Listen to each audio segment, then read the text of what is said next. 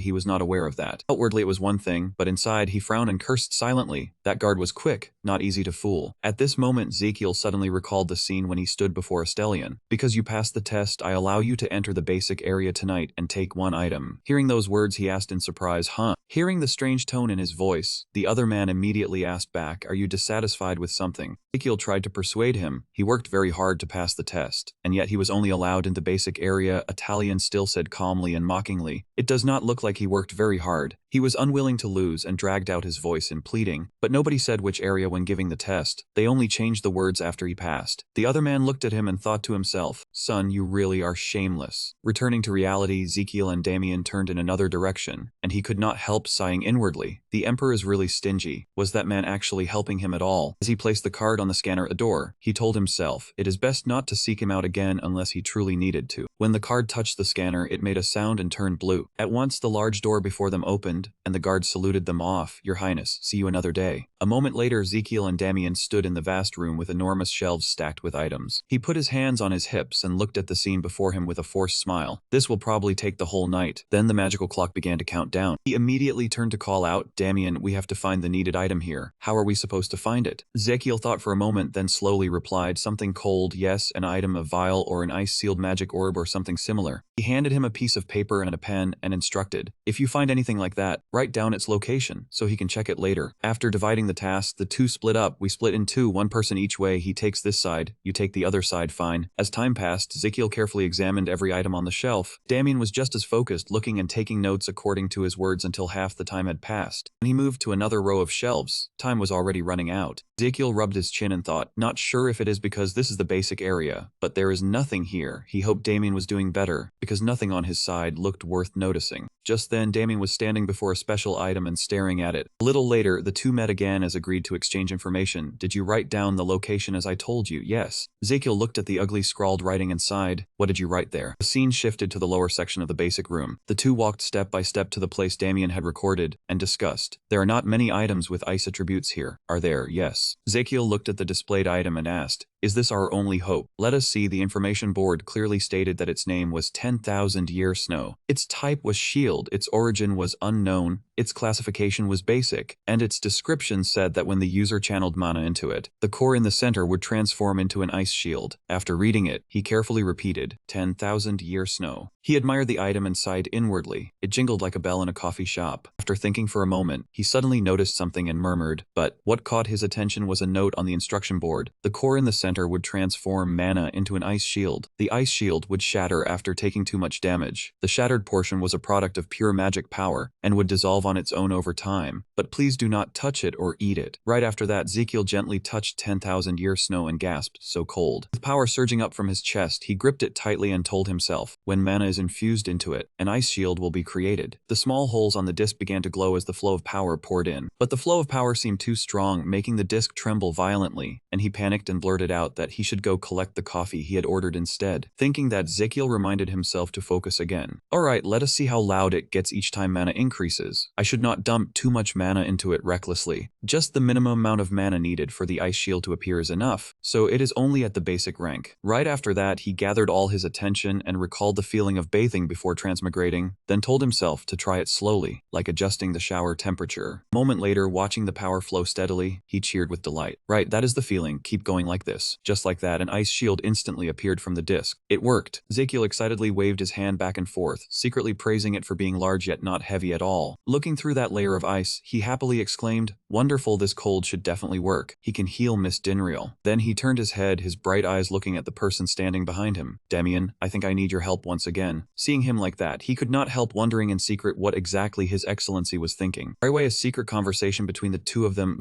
unfolded in that room. What do you need me to help with? I will tell you later. Come on, it is time to get more time. What do you mean, more time? I mean, just go treat the patient. After a while, the guard outside looked at the person who came out and said, Your Highness. He was still speaking when he froze upon seeing that the one who came out was Damien. The item you chose was... His gaze stopped on the sword at Damien's waist, and he asked in shock, You chose that sword? Suddenly, a familiar voice rang out fiercely, Damien, what are you doing? Ezekiel frowned, his voice full of reproach. I am very disappointed in you. Yet when he looked at himself, he was covered in glittering gold, silver, and jewels, no different from a king. The guard hurriedly reminded him in a careful voice, Please leave them there, Your Highness. The scene changed, the soft moonlight and faint voices drifting through the window frame. In that room, Garden was awakened by the noise. It is me, why is it me? He walked to the window, looked at the two figures below, and blurted out, Your Highness, you are back. Suddenly he smiled in satisfaction, silently thinking that the prince had been getting very close to Damien lately. Looking at the two of them a little longer, he thought, Damien, I had thought he was the clumsy, stubborn type, yet he turned out to be very good at protecting the prince. Before he knew it, he already had a tray of fine tea ready for the prince in his hands. For someone as constantly ill as him, now he had a friend he could trust as freely as Damien. As he carried the tea tray down to where the two were talking, Garden thought that perhaps he could place even more trust in him. On the hill, the sun slowly began to rise. Dawn light shone down on the ice shield Ezekiel had just summoned. Seeing that, he froze, wondering what this was. He kept watching Damien draw his sword, still not understanding. Why was he drawing his sword? As soon as he finished speaking, he instantly sprang forward. He unleashed a powerful sword strike, aimed straight at his ice shield without the slightest mercy. At that very moment, the tea tray in the hands of its bearer fell to the ground. Garden panicked, covered his face, and shouted, Assassination. A few minutes earlier, Ezekiel stood seriously in front of Damien and said, "Listen carefully to me." "Yes, Your Highness." At this moment, he looked at him with an expressionless face and thought, "You only truly want to help the patients. I will follow every one of your instructions, without the slightest doubt." As if reading his mind, he excitedly exclaimed, "Really? Can you use a sword to strike me?" Hearing that, Damien's expression immediately darkened, and he wondered if His Highness was truly insane. The two of them kept arguing loudly in the dark night. "I want you to hit me until the ice shield breaks. Are you serious, Your Highness?" "Yes." Damien fell silent, so speechless that his respect for Ezekiel dropped a notch. Then everything happened as it did now, his sudden noise accidentally waking Garden. "It is me, why is it me?" He smiled as he watched the two of them converse intimately, still not understanding what they were saying. "You want to kill me by pinning the charge of treason on me. You have to hit me if I am to save Miss Dinreal. That is the only way for all of us to survive." After saying that, Ezekiel pointed at him and asked, "You too?" Then he pointed himself and answered with a confident smile, "Me too." Damien looked at him and silently lamented, "What on earth are you thinking?" After thinking it over, he asked irritably for a clearer explanation. "I need a more straightforward explanation. You already read what was recorded about the eternal snow in the secret vault, right?